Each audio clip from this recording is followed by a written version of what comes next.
Buenos días, amigos.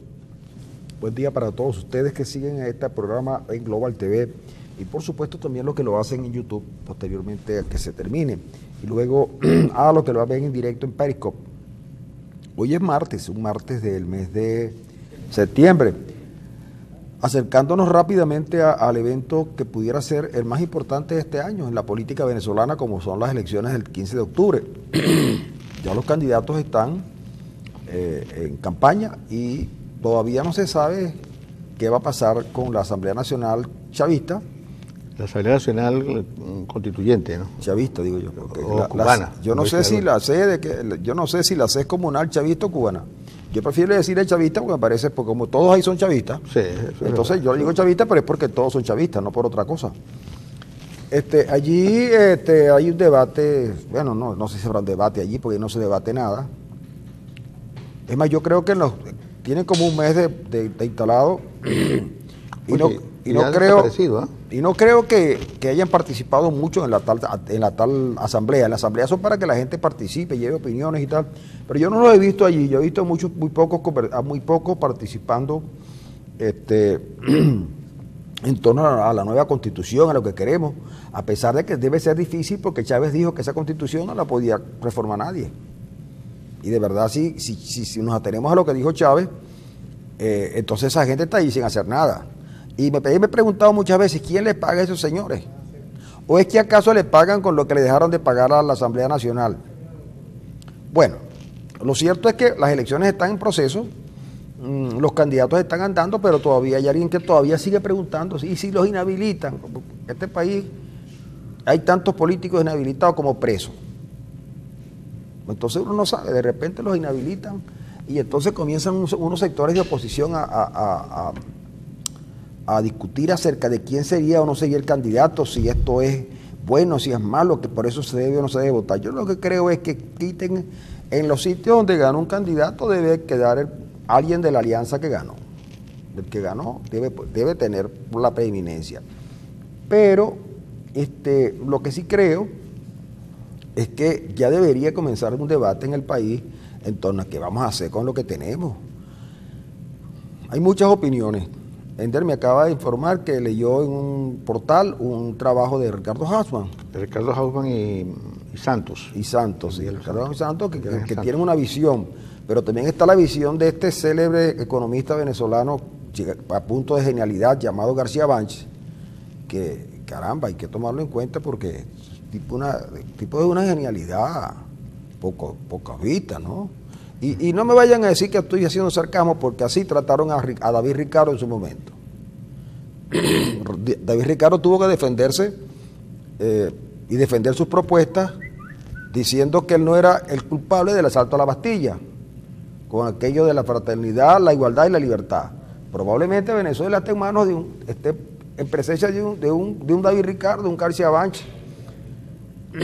Porque de David Ricardo nosotros podemos también exportarlo, porque tenemos a un muchacho, un señor economista de apellido Daza, Soto, Boza. Tony Boza. Exacto. Tony Boza. Boza, que también fue presentado, no él, porque parecía un joven, cuando estudiaba en la Facultad de Economía de Luz, parecía un joven muy tranquilo, muy ponderado. Pero por supuesto, Maduro lo presentó, pero el joven no ha mostrado nada, ¿no? No ha mostrado nada de lo que se suponía que debía traer, porque lo presentaron como el nuevo creador, el tipo que le iba a dar fundamento a la nueva teoría económica. Sí, de la nueva economía política, le dijo. Exacto, ¿no? Sí. Nueva economía política, imagínense. Nosotros lo que queremos es que alguien nos diga qué va a pasar, porque yo creo que ayer, en horas de la mañana, cuando yo salía de la emisora, habían como 20 personas del sector de allí, el sector que está alrededor de la emisora, y entonces me preguntaban a mí porque descubrieron que yo era el economista y le dije, no, pero es que el que más sabe de economía es el sociólogo, porque aquí han puesto en los puestos de directores económicos al sociólogo y a los economistas. Oye, ¿verdad que sí, no? Entonces la gente me preguntaba que les tratara de explicar la inflación. Oye, pero ¿cómo explicar una cosa que Tony Boza ni el otro podía explicar bien? Y entonces nos fuimos, éramos como 20 más nosotros dos, más los empleados de la emisora, nos fuimos caminando hacia un señor que vende empanadas. Y entonces, claro, utilizando parte de la enseñanza popular, nos dirigimos al señor que vende las empanadas. El señor se asusta, en principio. Sí, estaba asustado. Pero la señora le dijo, no te preocupes que hoy vendemos todas las empanadas que nos han quedado abolladas de este mes, que no han vendido nada. Oye. Entonces, bueno, la gente espera y yo digo, bueno, ok. Cuando yo llegué a esta emisora el 1 de febrero, este señor tenía las empanadas a 500 bolívares. Y hoy, las mismas empanadas, yo creo que está un poquito más, con menos carne. un poquito más pequeña, ¿ah? Pues, Y con menos ingredientes de los que lleva por dentro, está costando 1.500. Entonces el señor pensó que nosotros íbamos a apropiarle el sitio, porque aquí realmente todo se resuelve expropiando. Y yo paro a la multitud, que eran 20 personas, tampoco eran muchos, y que no coreaban mi nombre, sino que inexplicablemente coreaban el nombre de Arias Cárdenas. responsable. Entonces, que le explicara cómo la inflación es que si un producto costaba 500 bolívares en febrero, cuando yo llegué a la emisora ayer, que era 25 de septiembre, el producto costaba 1.500, la inflación era de 300%. Oye, la gente se fue contenta. Y fueron por todos los negocios aplicándole al tomate, por ejemplo. ¿Cuánto aumentó el tomate en el señor que está en la esquina, que costaba 1.000 bolívares? Ahora cuesta 17.000. 17.000 bolívares. Y entonces, mira, yo creo que fue la clase de economía que yo di más productiva y además de eso, que sentí que los estudios habían servido para algo. Mira, hoy hay un reportaje en La Patilla, creo que toman las notas del Senda, no sé. Dice que la canasta básica familiar está casi en 3 millones de bolívares. Pero ¿quién calcula eso, chicos? 2.938.277 bolívares la canasta básica familiar. Eso significa un incremento del 43.8% con respecto al mes de julio. Para que un venezolano pueda hacerse de esta canasta, necesita 98.000 bolívares, 98.000 bolívares diarios para hacerse de la canasta básica familiar. Pero en este país de los sinsentidos, resulta que una caja de cerveza debe tener un precio de 36.000 bolívares, ¿verdad? Más o menos. Mario, tú que te la pasas comprando la... Ok. ¿Ustedes saben cuánto cuesta una gandola de 36.000 litros de gasolina? De gasolina de 91. ¿Cuánto cuesta, chico? Una caja de cerveza tiene un precio de 36.000 bolívares. 57. Pero un cartón de huevo vale 34 o 36. Ok, de 30 huevos. Pero un camión, una gandola de 36.000 litros de gasolina de un bolívar, de 91, cuesta 36.000 bolívares. ¿Sí? La gandola de 36.000 litros de gasolina de 91 tiene un precio de ¿cuánto? ¿Sí? 36.000 bolívares, igual que un cartón de huevo. Y un poquito menos que una caja de cerveza. Es decir, 6 botellas de 2 litros de gaseosa. Ayer alguien me dijo... Pero yo creo que... ¿Qué me vas a hablar a mí de canastas básicas? Ayer un tipo, vi una fotografía, pero no sé si dónde la sacó, donde colocaba que en el 2005, creo, 2005, 2013, una motocicleta, no sé de cuántas cilindradas, costaba 12.200 bolívares, nuevos, ¿no? De los 12.000. Y una botella de 2 litros de una cola negra, hoy cuesta 12.000 bolívares. Es decir, que hoy se compra una cola negra con el mismo precio con la que se compraba una motocicleta hace 5 años. Yo fui a hacerle al sitio donde compré el vehículo, me lo vendieron al precio de la época, 600.000 bolívares. Y fui a hacerle el cambio de aceite y el filtro. Y los frenos. ¿Y costó? Porque como era el concesionario, costó 654.000. Es el mismo precio con el que te costó. Con que comprar el carro. Ahora, este país necesita que alguien lo arregle. Ahora, ¿tú crees, Francisco? Claro, todo el mundo... Por eso los invito a leer el artículo de Hausman y Santos, que yo creo que es uno de los mejores diagnósticos que se ha publicado en los últimos tiempos en Venezuela. Buenísimo. Además, porque además propone salida. Pero yo creo que el problema del gobierno es que no tiene la menor idea de cómo salir de este embrollo. No tiene, si no hay un economista en el gobierno que se ponga a pensar, porque además el gobierno no va a leer, la gente del gobierno no va a leer a Jaume y a Santos, obviamente que no lo va a leer. Pero es que, ¿por qué? Porque no saben leer. No, sabrán leer, porque aquí en este país la democracia resolvió eso hace bastante rato, que la gente sabía leer, acude, enseñó a leer a la gente. El problema es que los economistas del gobierno están en otra cosa, en otra idea. Hay en el gobierno inflación de todo tipo, incluyendo ideológica, y por eso es que no pueden ver el país de otra manera. Entonces lo ven con los lentes de no sé de qué cosa, de Cuba, de la Unión Soviética, de la China de Mao, y así no se puede resolver el problema de Venezuela hoy en día. Entonces, ahora que nombras a Mao, ¿de acuerdo? Ya nadie lo ama. No, nadie lo ama, porque o nadie lo amó tampoco, no creas. Perdón. ¿Cómo fue que fíjate tú, los chinos andaban en las mismas que andamos nosotros ahora? Yo creo que nosotros andamos peor que los chinos. No, por supuesto. Pero los chinos un día, con todo el aparataje, cambiaron. ¿Por qué hizo cambiar a los chinos? Bueno, para terminar convirtiéndose en la primera potencia económica del mundo. Bueno, pusieron los pies sobre la tierra, es decir, empezaron a aplicar sentido común, porque yo creo que si un modelo no te sirve y te va a crear miseria, hambruna, desigualdad profunda y te crea un clima de desestabilización política, tú empiezas a tener que ver el país o la realidad con cierto realismo político y económico. Yo creo que los chinos pusieron los pies sobre la tierra y bueno, está la famosa frase de Deng Xiaoping, ¿no? No importa de qué color sea el gato, contar de qué casa ratones. Bueno, sentido común. Yo creo que lo que hacía falta en Venezuela no era una revolución. ¿Pero tú crees que Maduro esté preparado para entender el sentido común? No, Maduro no está preparado para nada. ¿Cómo que no? Solamente está preparado para ser conducido, él ser el conductor realmente para permanecer en el poder a costa de lo que sea.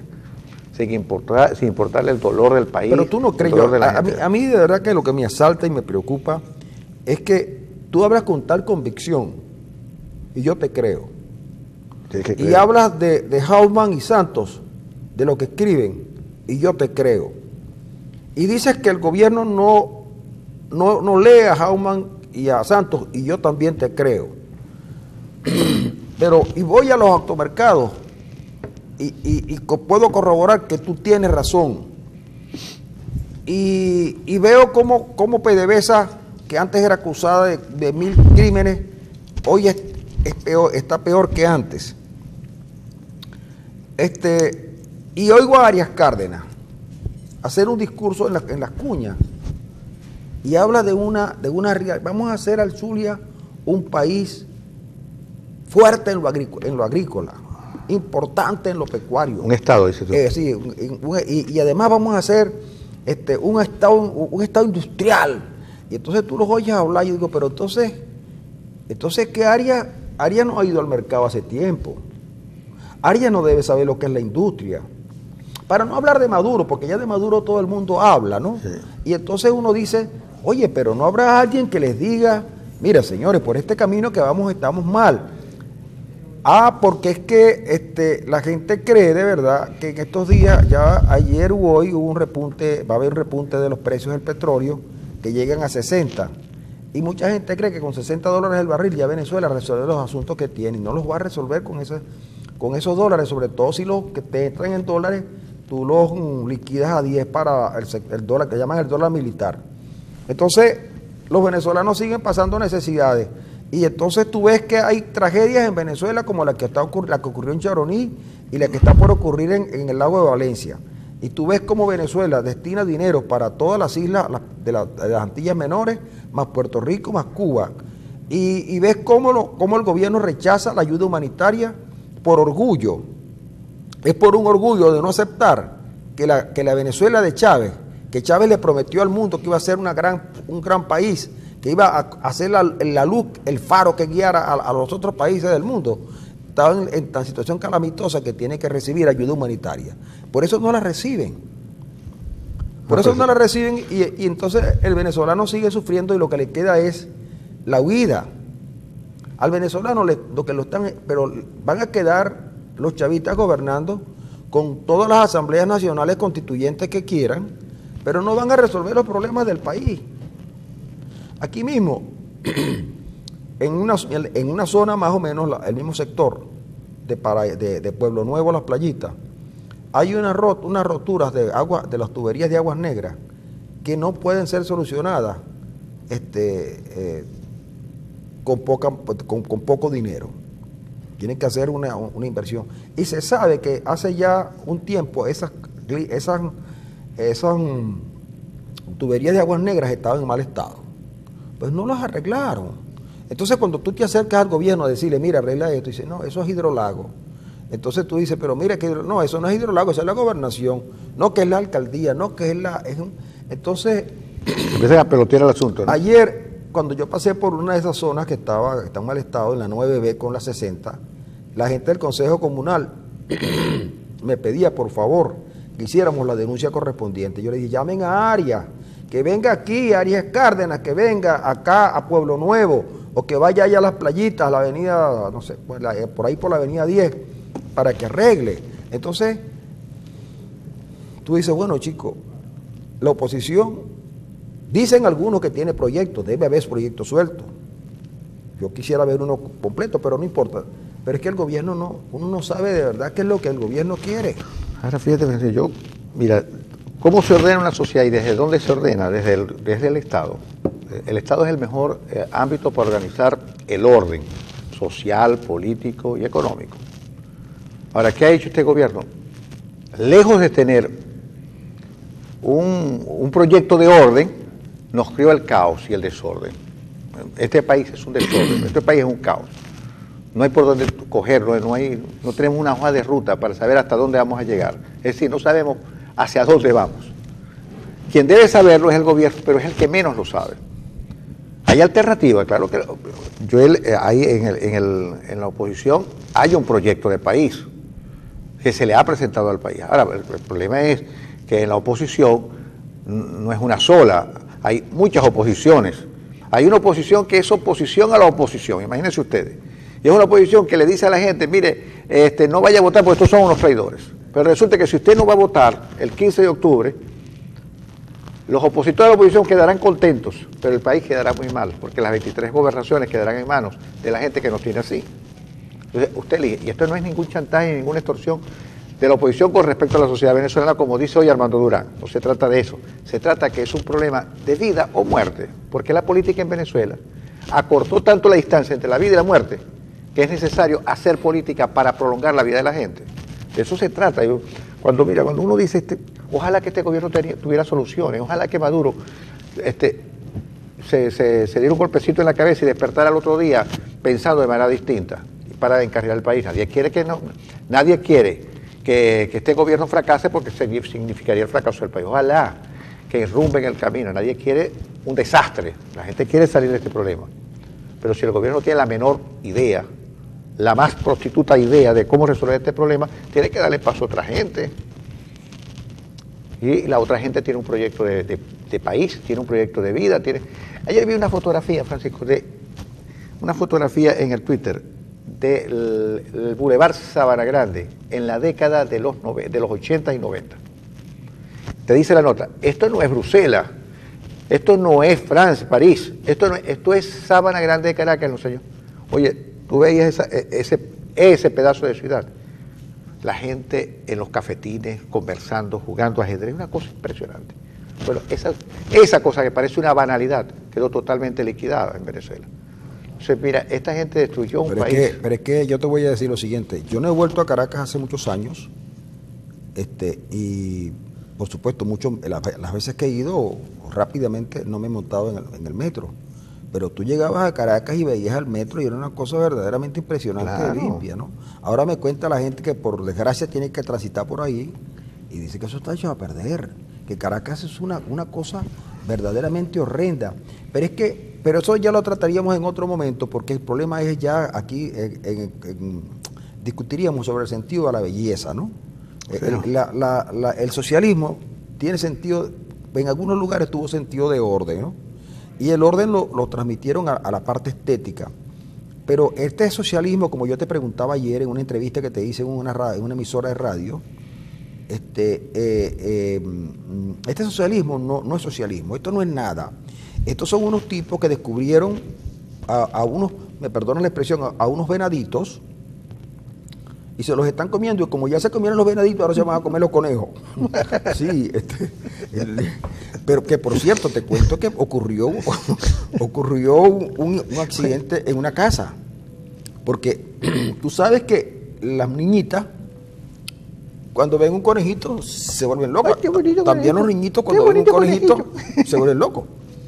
Entonces, María Antonia, como se llama ella, María Antonia, le dice María Antonieta, pero ella es María Antonia realmente. Le habían comprado un conejito blanco. Y ella le había puesto su bracito y tal.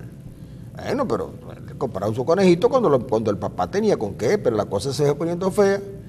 Y en estos días llegó la tía de María Antonia, de allá del Moján, y trajo 3 cocos. Ay, papá. Traen 3 cocos. María Antonia había comenzado su primer día de clase, y tú sabes que al primer día de clase tuvieron que oír un discurso de Maduro, un discurso de García Carneiro. De Jagua. De Jagua. Y cada uno de los discursos muy largos. Por cierto que ese día les dieron comida a los muchachitos y ella llegó un poco tarde a su casa. ¿Cuál no sería su sorpresa que al llegar siente unos olores que bajaban a la calle? Y cuando, bueno, le sirven, chicos, le sirven un poquito porque tampoco era para mucho.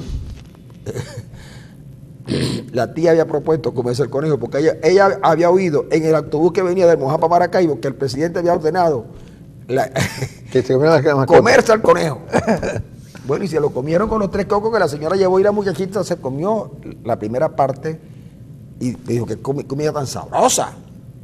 Es que después vomitó.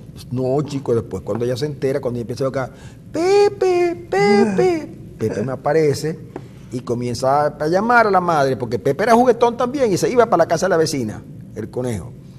Pepe, nada, no apareció Pepe, chico. Había que darle la información a la niña. Y entonces, claro, elaboraron un edicto, dice, en virtud a los consejos enviados por Maduro, en boca de Freddy Bernal, nosotros nos comimos el conejo, pero prometemos que alguna vez que volvamos a restablecer el salario y la canasta básica llegue a tal, y entonces volveremos a comprar conejo. Bueno, la niña... Fue su primera pérdida. No, la niña lloró, ese día no pudo multiplicar 7 por 7. No lo entendía. Bueno, esta historia la contaremos más adelante con más detalles, pero efectivamente se trata de que no se coma su mascota. Deje que su mascota se lo coma usted con los alimentos que son carísimos.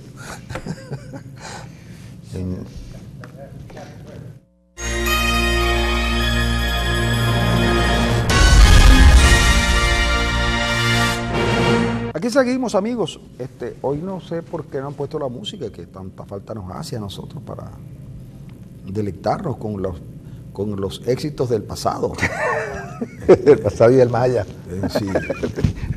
Los éxitos del pasado y del más allá. Que a veces uno está como medio dormilado y entonces suena la trompeta con sordina de la Sonora Matancera y uno se pone eléctrico, ¿no? Han cambiado muchas cosas en este programa desde hace tiempo.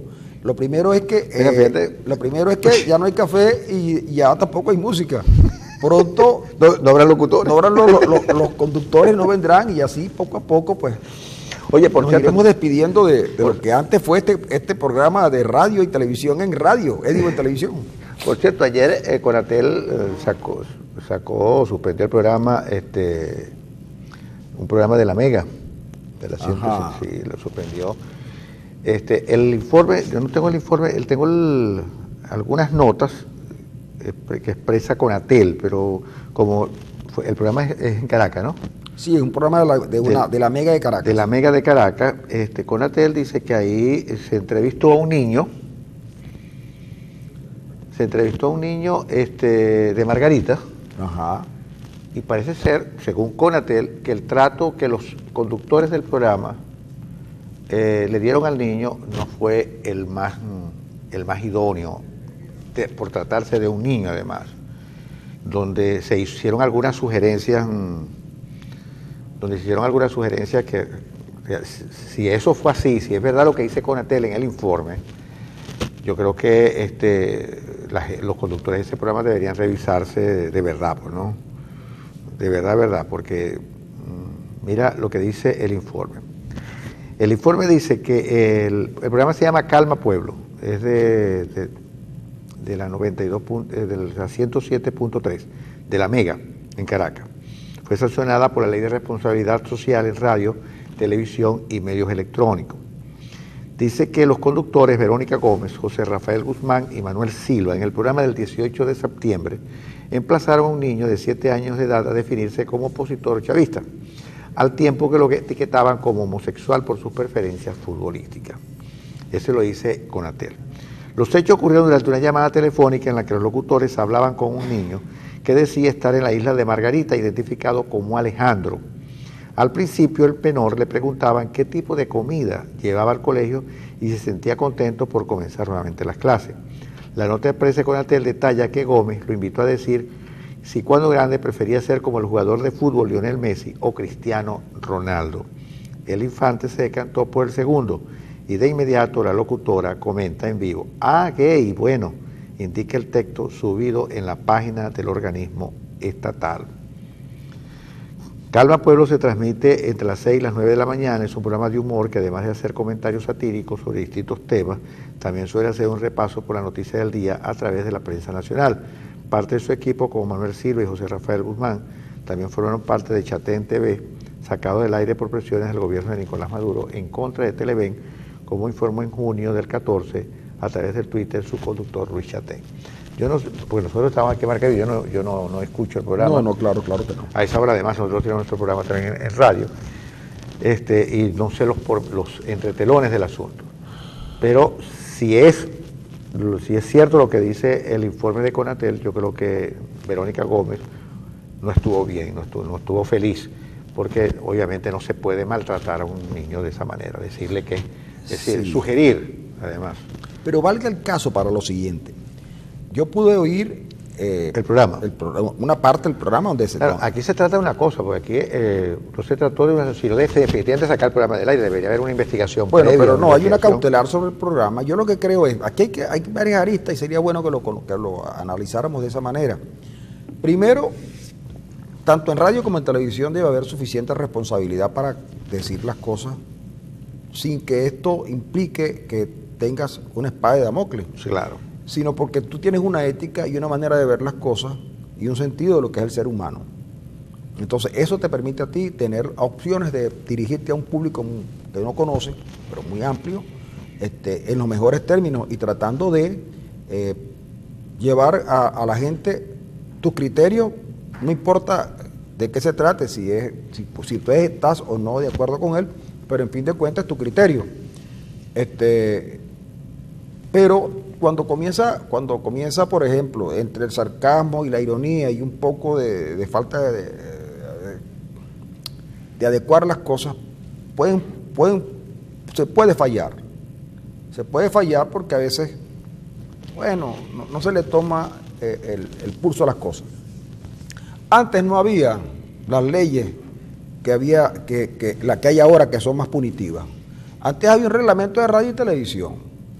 Reglamento que los locutores de antes y tanto de radio y televisión a veces se ceñían, y yo que he oído radio siempre, he sido oyente de la radio, pocos recuerdos tengo ingratos de esas cosas, de maltrato a la mujer, maltrato, a pesar de que en una época hasta las telenovelas y la cultura general del país permitía pues el machismo y las cosas y tal, y eso ha ido cambiando. Ayer yo le oí decir a alguien en la radio que una gaita de Ricardo Aguirre debía ser, a la luz de los acontecimientos actuales y de lo que se considera agresión de género y cosas de esas, acoso sexual, no sé qué, una gaita sobre los piropos, que en su momento causó mucha gracia. Ese locutor decía que esa gaita debería ser sacada, debería ser prohibida. No puede ser. Sí, señor. Porque, es compleja la situación. Por eso hay que ver todo. Entonces, de repente, el gobierno ve que alguien falló, este programa o cualquier otro programa, levanta un informe y ese informe tiene un procedimiento, y ese procedimiento puede llevar a que se sancione a la emisora, a que se sancione a los tipos, pero un proceso de investigación para ver qué fue lo que pasó. pareciera ser que ayer fue muy de bulto, pero porque a veces algunos creen que el 18 fue el 18 de septiembre sí, el programa. Sí, algunos creen que es posible, que todo es humor, que todo lo que haga reír es humor, creen algunos. Y por supuesto, no importa si ese humor que se quiere hacer lesiona a alguien, y ese alguien se puede sentir molesto, pero si alguien es indefenso es un niño. Entonces yo pude oír el audio del programa y yo, convicto y confeso militante y fanático del Real Madrid, del Barcelona, me sentí mal. Porque al muchachito le preguntaron, ellos llevaron al niñito que les estaba respondiendo con toda la ingenuidad y la inocencia del mundo, a preguntarle, ¿y tú de qué grupo, de qué eres, opositor o chavista o opositor? Eso no se le hace una pregunta a un niño, sobre todo cuando estaba el primer día de clase, pues. Porque para preguntar, para entrevistar, hay que estar preparado. Si uno no conoce un tema, lo mejor es que no lo aborde. Si uno no sabe un tema, no lo aborda. Solamente para poder conversar con alguien, tú tienes que prepararte. Y si no, no llevar la conversación a otros extremos. Pero no es un niñito, comienza con la burla de que Alejandro de Margarita. No, es que creo que el niño era de la isla de Margarita. Y entonces la señora que está en el programa creía que hizo una burla con eso también. En un momento en el video se nota que el locutor está preocupado por ella y la manda a paralizar. Es la última pregunta que te vamos a hacer, ninguna otra pregunta. Para quitar el micrófono. Para eso, porque se dio cuenta de lo que está pasando. Y ella insiste con lo de Ronaldo, y cuando le dice, no, me gusta Ronaldo, pues, Ronaldo gay. Entonces, bueno, no era el tema, y mucho menos para tratar con un niño. Y después cuando ya van cerrando, le vuelve a decir el niño gay que hay que sacarle las cejitas y la cosa. Está en lo que envía Conatel. Yo creo que Conatel es un organismo público. Entonces, si bien es cierto, hemos criticado muchas veces la arbitrariedad del gobierno cerrando una emisora, una televisora, ahora, por lo que yo vi y escuché, entiendo que hasta los propios directivos de la institución debieron haber tomado cartas en el asunto. Digo yo, y asumiendo que ya hay defensores de ultranza con solidaridades automáticas en torno a eso. Yo creo que no, yo lo hago responsablemente porque me parece que es una una manera muy irresponsable de actuar frente a un micrófono. Pero te digo que la locutora no estuvo muy feliz, además de verdad, vamos a decirlo con todas las letras, faltó el respeto al niño, punto, y se acabó. Niño y a la audiencia. Y a la audiencia, faltó claro. el respeto. Hay cosas que en verdad uno tiene que ser ciertos límites. No se trata, nosotros sabemos que aquí se ha abusado del poder para cerrar emisoras, para clausurar programas, para sacar a la gente del aire y para mandarla para fuera del país inclusive. Hay una cantidad enorme de gente en Venezuela que está afuera porque no puede vivir aquí adentro. Pero otra cosa es que nosotros también demos por dónde, ¿no? Nosotros le hacemos crítica al gobierno, es verdad. Nosotros, por ejemplo, yo he dicho muchas veces que Maduro es incompetente y eso es verdad, además. Pero yo no le voy a faltar respeto a un niño llamándolo por nada, absolutamente por nada. Es un niño y punto, y se acabó. Y demuestra que el machismo no es una cuestión de hombres nada más. Que hay mujeres tienen que incorporar su cabezota. Tampoco el racismo. Exacto. Entonces los que se dicen que contrarios al racismo actúan y piensan de manera... Claro. Fíjate lo que dijo Aristóbulo Isturi. Ningún negro ni ningún indígena tiene por qué no ser chavista. Aplícaselo a las redes para que veas, claro. Sí. Entonces te la pasan diciéndole que el racismo y que esto y que aquello, y entonces tú no tienes que... En estos días había un periódico que publicaba sobre un asunto de agua servida. Decía, aguas grises. No me digas. Sí, señor, habló de aguas grises. Bueno, claro, más chico, racista, claro, imposible. Chico. ¿Por qué? Porque entonces resulta que pretendemos predicar usando el ejemplo de otro.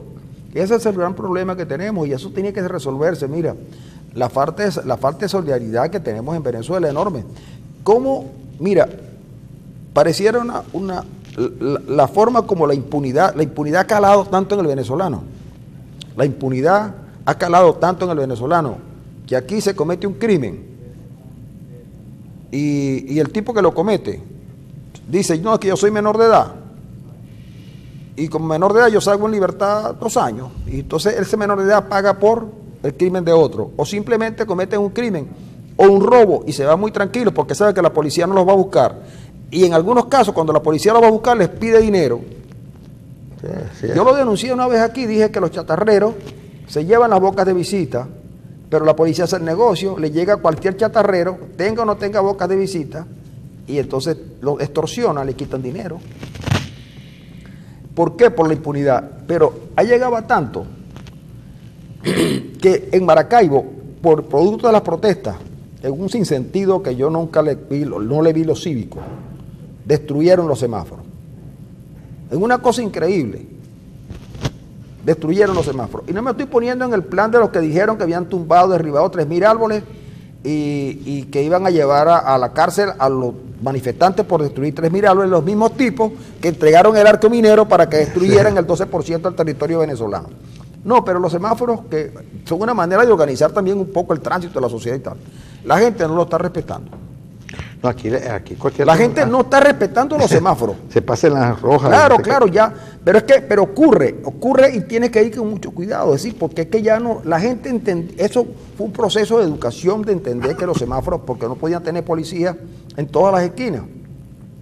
Eso comenzó con los policías y después pusieron los semáforos y la gente y fueron mejorando los semáforos que, pero entonces ahora, ahí están a los que han recuperado, pero la gente no los respeta. Y van a causar grandes accidentes de tránsito. Y entonces resulta que la policía de tránsito ya no existe porque la policía de tránsito era prácticamente la de Maracaibo, pero esa policía de Maracaibo la intervinieron y prácticamente la liquidaron, porque creo que le quedan 4 patrullas y 6 motos. Y no sé si todavía quedarán policías. Entonces, el que tenga la desgracia de chocar en Maracaibo tiene que arreglarse de inmediato. Que saben muchos que si se chocan el carro no lo pueden reparar, porque el costo de reparación es tan elevado y lo que cobran los seguros es prácticamente impagable. El seguro de un carro está por encima de los 3 millones de bolívares. 3 millones de bolívares que muchos venezolanos, la mayoría de los venezolanos no logra alcanzar anual. Y lo tiene todo le alcanza tiene que pagar el seguro del vehículo anual. Y si lo paga, el seguro nunca podrá darle todo el dinero. Si le dan pérdida total, con eso no podrá comprar nunca el carro que tenía. Este es un país totalmente desquiciado y yo por eso digo, a veces me preocupa porque digo, ¿cómo lo recuperamos? No solamente en lo económico, yo creo que lo económico puede ser recuperado más fácilmente, es la solidaridad, es la autoestima, es el venezolano que antes era de otra manera. Era otra manera, porque yo no concibo cómo, oye, imagínate tú que nosotros que también hacemos algo de humor y a veces puede ser que al que le hagamos, cuando hacemos el humor podemos herir pues. Por ejemplo, yo esta mañana preocupado por este señor Escarrá, pero más preocupado por lo que dijo por su cara. Es su cara, de verdad que da pena. Es la cara pero es la cara de un padre angustiado. Sí, pudiera ser. Es la cara de un padre angustiado, pero yo descubrí que detrás de esa cara de padre angustiado hay un gran irresponsable, porque si uno tiene sus hijos y le están maltratando en los Estados Unidos, en un país donde no los quieren, tráigalos, ¿verdad? Tráigaselos para acá y protéjalo usted con su voluminosa figura, ¿verdad? Figura. Humanidad, usted lo protege, pero él prefirió, según algunos, reformar la Constitución, que él mismo había dicho que era irreformable, sí. ¿De acuerdo? Y quedarse en Venezuela, pero tráigase a la familia, Escarrá. No tienes por qué estar con esas cosas. Si a un muchachito de Escarrá lo están molestando en el colegio, pues lo saca de ahí y lo ponen otro. Ahora, para alguien que dice que este país es un paraíso y sus universidades son muy, muy buenas, la Universidad Bolivariana, pudiera ser una alternativa a Venezuela. Porque si están maltratando a un venezolano afuera, y además la autoridad toma maltrato y lo considera un ciudadano de segunda o de tercera, tráigaselo a Escarrá. Porque de verdad da pena ver su cara, angustiado, ¿no? No, y tiene razón, son sus hijas. Claro que sí. Tráigasela para acá, inscríbala en la Universidad Bolivariana, o en la Universidad Central, o en cualquier universidad del país, que no son malas, son buenas. No, es que yo digo, en estos días había una conversación sobre el tema de cómo incorporar, el tema de discusión en las grandes universidades europeas hoy, sobre todo en la española española, es incorporar la programación a la ciencia económica. ¿Por qué? Porque el volumen de información que hay que manejar y la que existe, la llamada Big Data, es tan grande que tú puedes tomar allí información para lo que desees, pero tienes que saber canalizarla. Con esa conversación llegamos al punto de las universidades venezolanas. Y entonces, hay quienes dicen que la universidad venezolana no es lo mismo que era ayer. Yo también creo que la universidad no se ha superado a sí misma, pero que la universidad sigue siendo un punto de encuentro importante para la ciencia. Y entonces, irse a Colombia, sí, a Colombia te puedes ir con tus hijos, pero en Colombia tienes que pagar la educación. Hay que pagar la educación universitaria si la quieres buena. Hay universidades del Estado, pero no son fáciles, cuesta ingresar por la cantidad de gente.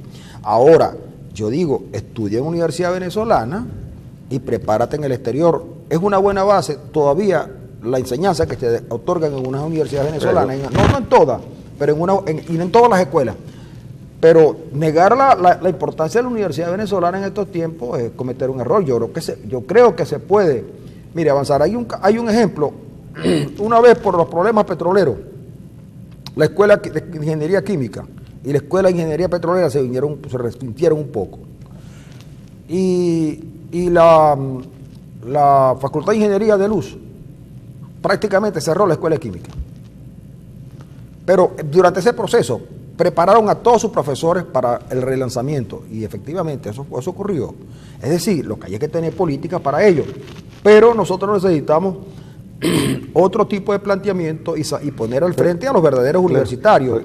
Porque cuando tú pones a un coronel, vicerrector académico de la Universidad Simón Bolívar, pues prácticamente un coronel que no está formado para la academia. Porque pues. Seguimos en las mismas, Francisco. Yo te digo, mira, que no hay competencia para conducir al Estado.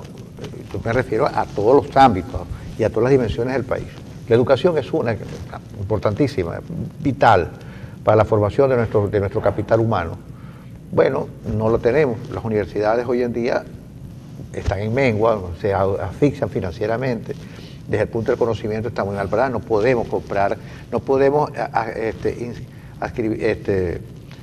desarrollar nuestro capital humano porque no podemos enviarlos afuera, no tenemos recursos para desarrollar investigación adentro, para desarrollar revistas arbitradas, para desarrollar proyectos de investigación consonos con la realidad del país, porque no hay recursos en las universidades. Las universidades están muriendo de mengua. Bueno, entonces, los venezolanos tenemos que estudiar en estas universidades porque no podemos estudiar en otras. Pero como podemos ver, la cúpula, la nomenclatura del Estado, sí envía a sus hijos afuera. Entonces César se queja amargamente del maltrato que está sufriendo una de sus hijas, que es la número 1 en la facultad. No dicen cuál facultad, debe ser Derecho, ¿no? No sé en qué facultad es la número 1 en promedio. Las maltratan porque es la hija, porque es su hija. Bueno, si eso es así, yo trato de proteger a mis hijas y me las traigo para acá. Y las inscribo en las universidades que el país tiene, ¿no? Y como tú dices, luego veremos cómo enderezamos las cargas. O le enviamos a especializarse en otro país, afuera, lo que sea. Pero el caso es que aquí la universidad y la educación en general está muy maltratada. El gobierno no tiene la menor idea de cómo desarrollar el ámbito educativo. Al contrario, 3 millones de venezolanos están afuera. 3 millones de venezolanos están afuera. Concursando, hay concursos, los venezolanos tenemos ventajas en concursos de medicina. En Chile hemos ganado, en España hemos ganado, en Estados Unidos hemos ganado.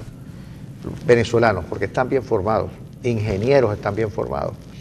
Bueno, la universidad nuestra fue buena hasta que llegaron ustedes.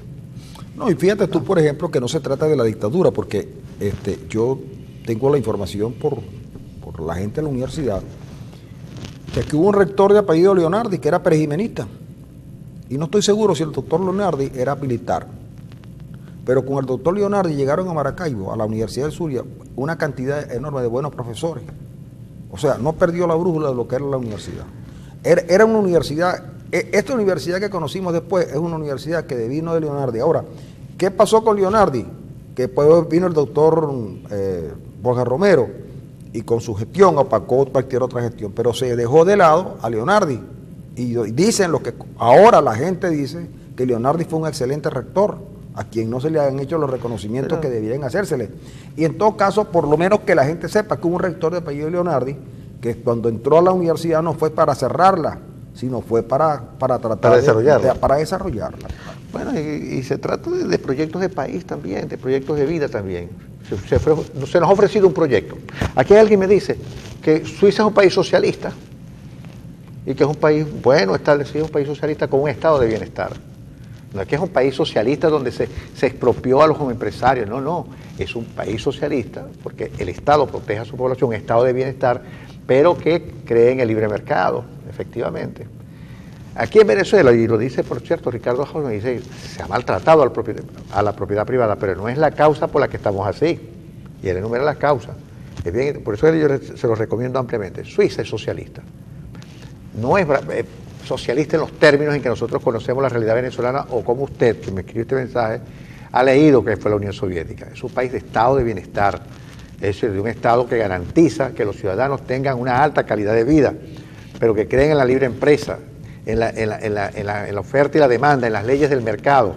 No maltrató a su sector productivo, al contrario, lo protegió, lo alimentó. Pero en Venezuela se hizo todo lo contrario. Se creyó que el gran enemigo del gobierno, del Estado, eran los empresarios, y se cerraron las empresas. Teníamos 11.000 empresas cuando llegó Chávez al poder, hoy no tenemos 4.000. ¿Y qué producimos? Nada, no producimos nada. ¿Qué exportamos? Petróleo, y no tanto como en el pasado. Estamos exportando 50% o más. Claro, y fíjate tú que los precios del petróleo comienzan a subir lentamente, ya están cercanos a los $60. Eso no quiere decir que Venezuela le está ingresando $60 por barril. El problema es que Venezuela está exportando está produciendo menos petróleo que antes y está exportando menos petróleo, y además tiene compromisos de deuda que paga con petróleo. Entonces, el Estado venezolano no está produciendo suficiente petróleo para poder soportar los requerimientos de divisas de la economía venezolana y del gobierno, que gasta mucho dinero.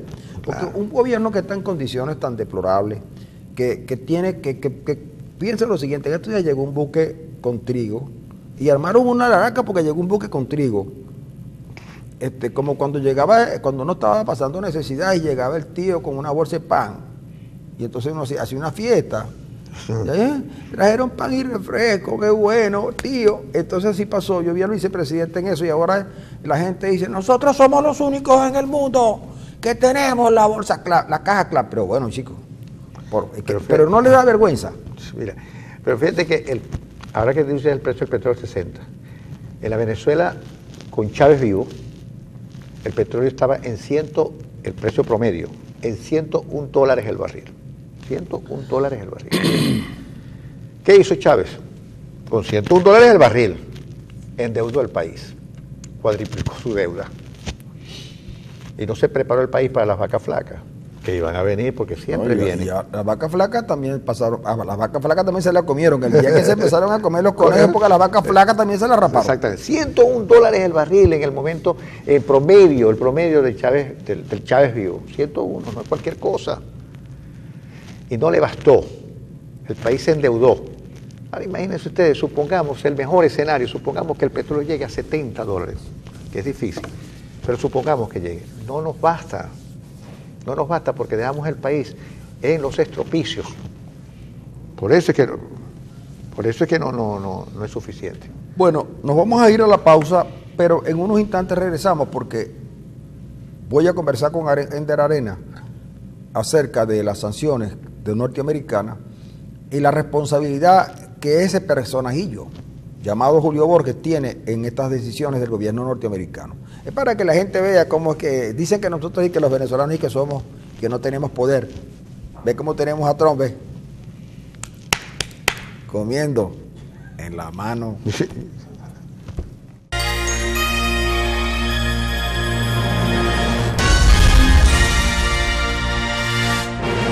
Amigos, les decía antes de irnos a la pausa que Maduro había señalado ahora a Julio Borges, que se ha convertido en blanco de sus ataques, y lo acusaba de haber logrado las sanciones contra los funcionarios venezolanos y el bloqueo económico. Yo de verdad que no entiendo esto, porque Julio Borges, con tanto poder en Washington para lograr que Trump, que además ha tenido que dejar sus negocios para poder gobernar, atienda a Julio Borges para dedicarse a hacerle daño a Venezuela. Y entonces ahí dicen que están bloqueando a los venezolanos y muchos venezolanos asustados. ¿Por qué creen que los Estados Unidos están prohibiéndole la entrada a su país de todos los venezolanos? Pues no. Venezuela entra en una lista donde sí es verdad que hay unos que no pueden, ningún ciudadano puede viajar a los Estados Unidos, pero ellos han dicho incluso que Venezuela cumple algunos de los elementos de los estándares solicitados por ellos para que la gente ingrese, sobre todo después. Por ejemplo, aquel que quemó la bandera de los Estados Unidos el día de que tumbaron las Torres Gemelas, chicos, lo menos que puede hacer es pedir visa americana. ¿Es o no? Sí, claro. Lo menos. Ahora, a alguien le puede dar la visa y anulársela en inmigración, porque eso lo dicen el reglamento de ellos. Te dicen, mira, tú tienes visa, pero te la podemos quitar. Ahora, que hay elementos políticos, claro que los hay, porque una cosa son los funcionarios y otra cosa son sus familiares. ¿De acuerdo? Una cosa son los directivos de los tipos cuerpos policiales y otra cosa son los familiares. Allí hay ya cierta presión para que los familiares presionen al sujeto del caso y entonces comienzan las discusiones familiares, pues. ¿De acuerdo? Pero no es a todos los venezolanos. No, ahí está. Hay una lista que son los funcionarios. Son funcionarios y sus familiares. Y dicen cuáles son los funcionarios. Pero hay unos venezolanos que van a salir al exterior y les dicen que no pueden ir porque su pasaporte está reportado como perdido. Sí, exacto. En Venezuela. Y en Venezuela le dicen, pero si quién lo reportó, no, eso no es asunto nuestro, está reportado. Pero si yo lo tengo, yo sí, no, nunca lo he perdido. Entonces, van a tener que hacer con los pasaportes lo mismo que hacen en algunos sitios con la fe de vida, que uno llega y habiendo posibilidades de cualquier otra cosa, tienen que tomar la firma y la cédula de identidad, donde uno generalmente está mucho más joven que como está ahora. Sí. Y la muchacha no ve la cédula sino el número, no ve la cara sino el número, pero esa es la fe de vida. Bueno, los pasaportes habrá que darle fe de vida y entonces mostrar que uno lo tiene todos los días en un lugar. Sí. Bueno, en Venezuela pasa eso y fíjate, yo estuve leyendo, Francisco, yo te lo dije ayer, pero estuve leyendo la traducción del discurso de Trump en la ONU, y porque allí hay otra aseveración de Maduro que no es cierta. Si usted lee bien la traducción que hacen de la intervención de Trump en la ONU, hay alusiones a las sanciones a Venezuela, sanciones de carácter financiero y veto migratorio, si lo hay, para los funcionarios de algunas dependencias del Estado, que van desde el Ministerio del Interior hasta el Ministerio de la Defensa, pasando por el SAIM y por el CENIAT y por todos esos organismos. Eso está presente ahí sobre eventuales sanciones de Venezuela, que luego se materializaron en un decreto posterior al discurso de Trump en las Naciones Unidas. Lo que no hay en el discurso de Trump es una amenaza de muerte a Maduro. Usted no la encuentra por ningún lado. Hay alusiones a Maduro que lo cataloga como dictador. Eso está allí en el discurso de Trump. Y dice que va a hacer todo lo posible para restablecer la democracia en Venezuela. Ahora, yo no sé si leyendo esto de restablecer la democracia en Venezuela, Maduro asume de que lo están amenazando de muerte. Pero en ninguna parte del discurso de Trump hay una amenaza de muerte a Maduro. Donde lo que hay en el discurso de Trump sí es una loquetera con respecto a las cosas, cuando él remite a Kim Jong-un.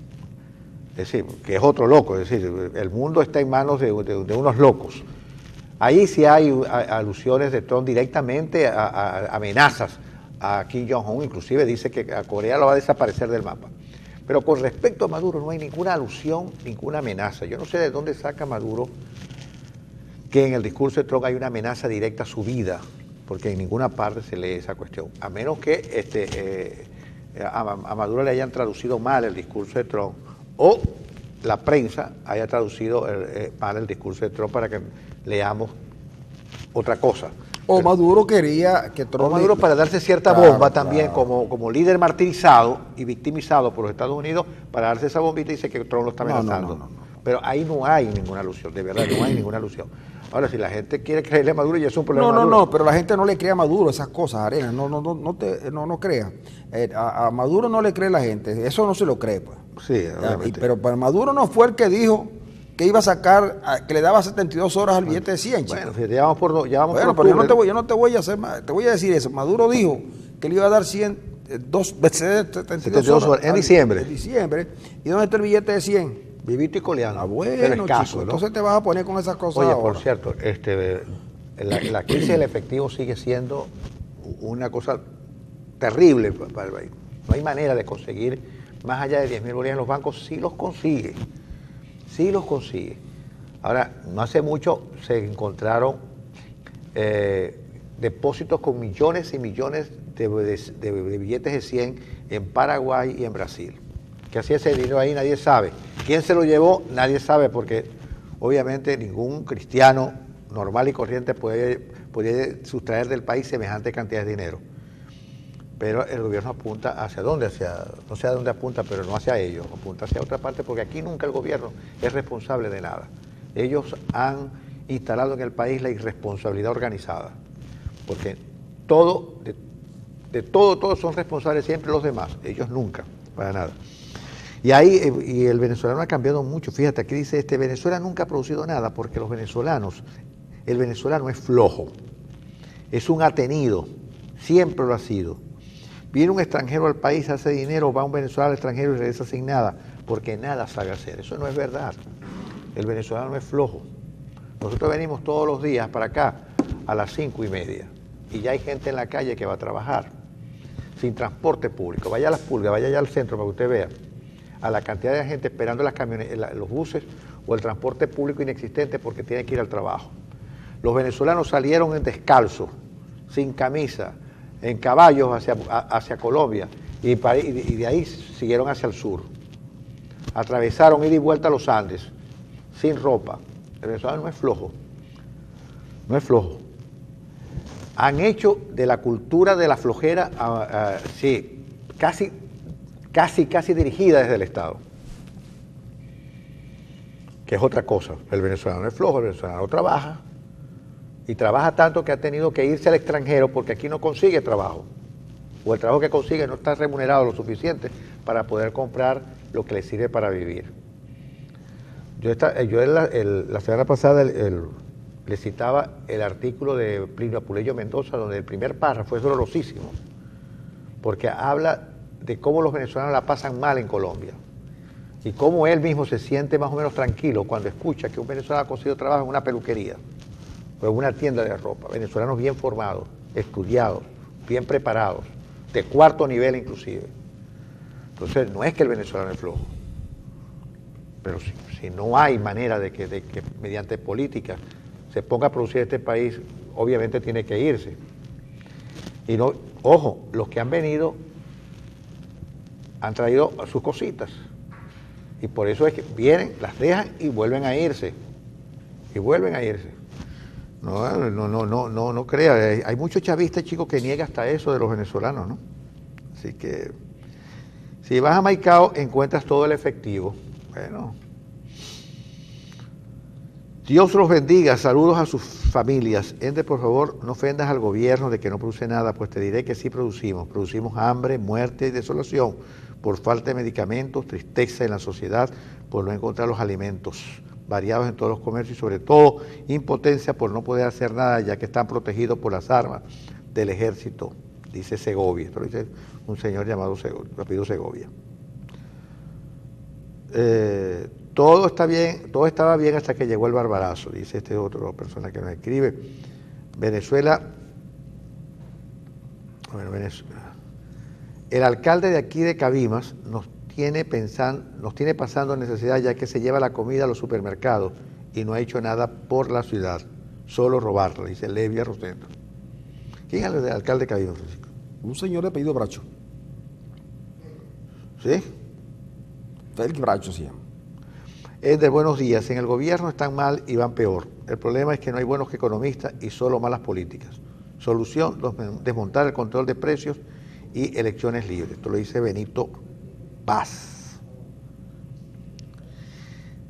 Este señor me pide que muestre o que le muestren al pueblo el proyecto que dice tener la oposición. Yo creo que ha habido más de una publicación con lo que la oposición o alguna gente de la oposición piensa de lo que puede ser la solución para este país.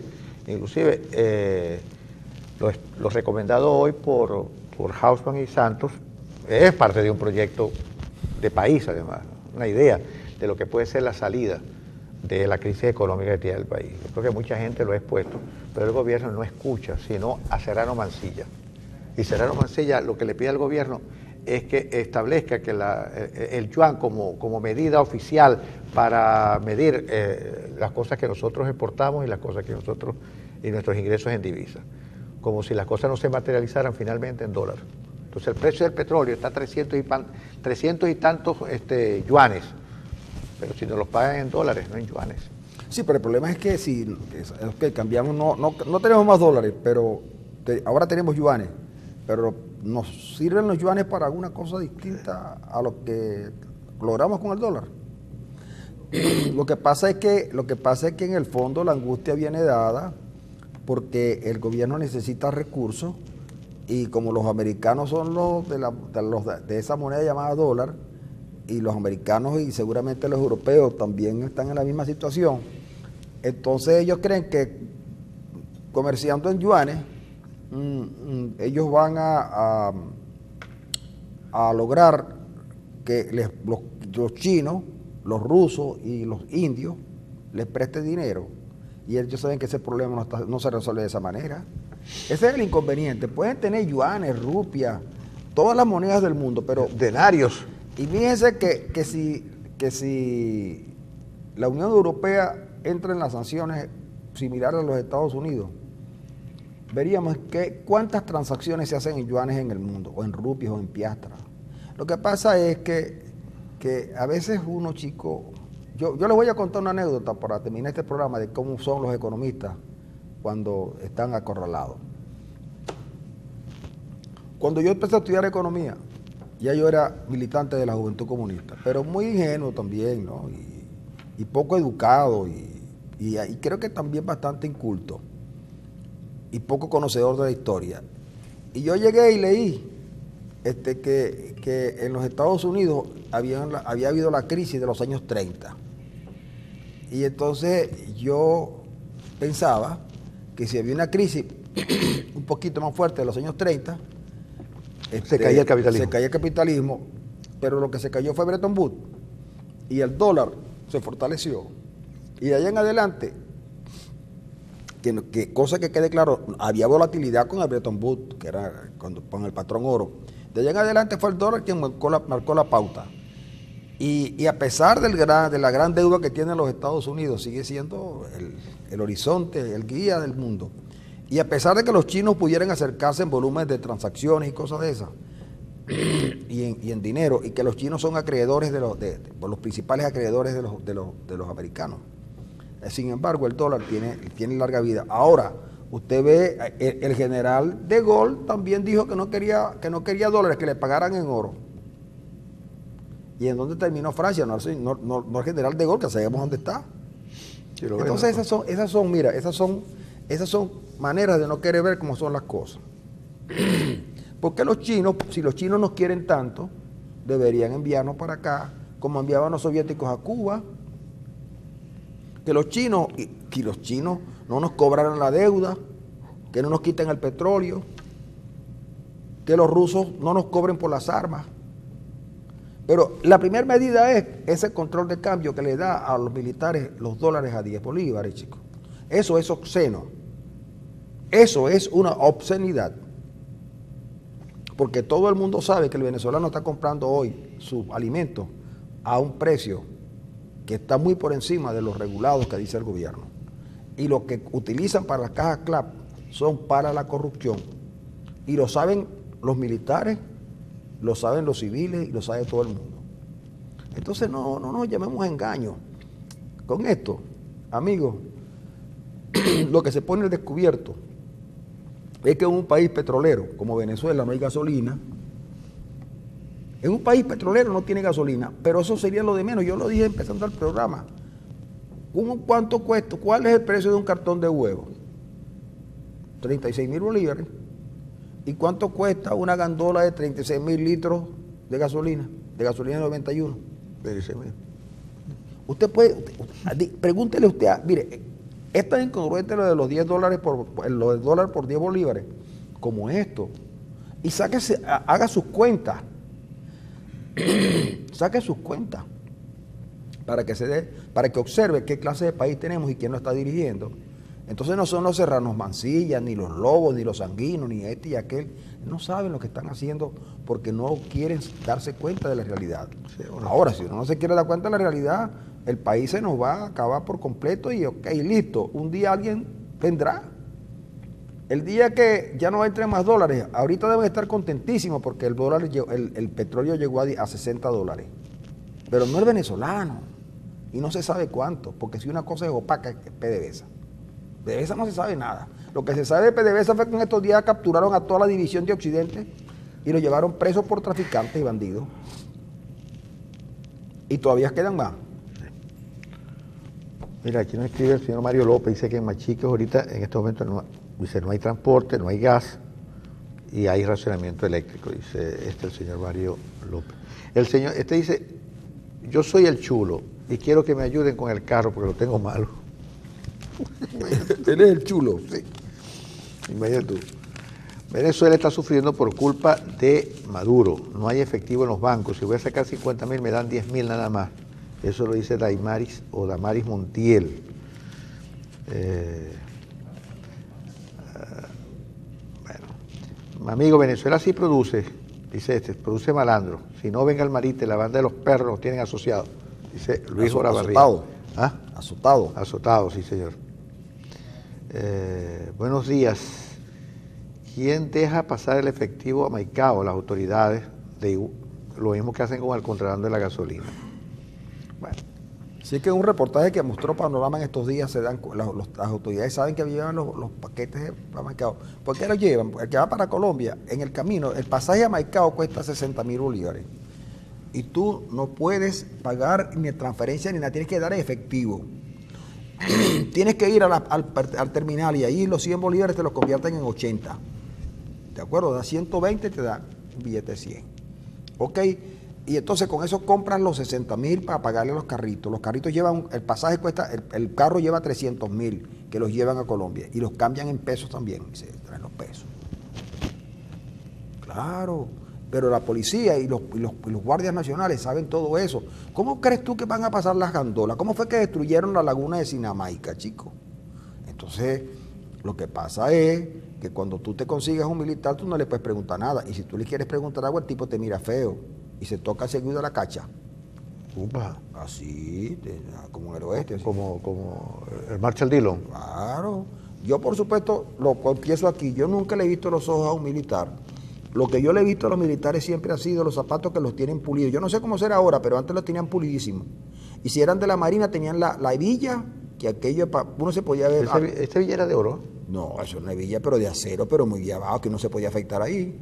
Yo pensé que era que lo usaban así para que cuando estaban en la guerra no tenían que cargar espejo, porque andar con espejo podían haber, o para encandilar a los enemigos. A los enemigos. Pero no, parece que es una cuestión de una norma. Pues. Mira, nosotros no nos burlamos de las necesidades de los venezolanos, nosotros nos burlamos de nosotros mismos, ¿no? Pero las necesidades venezolanas, no, bueno, nosotros las sufrimos también, porque nosotros no vivimos en el planeta Marte. Nosotros vamos al supermercado y además tenemos sueldo de profesor universitario, imagínense ustedes, ¿cómo no? ¿Ah? Imagínese tú. Amigos, no tenemos que marchar, pero mañana es miércoles. Ya mañana es miércoles y pasado mañana será jueves.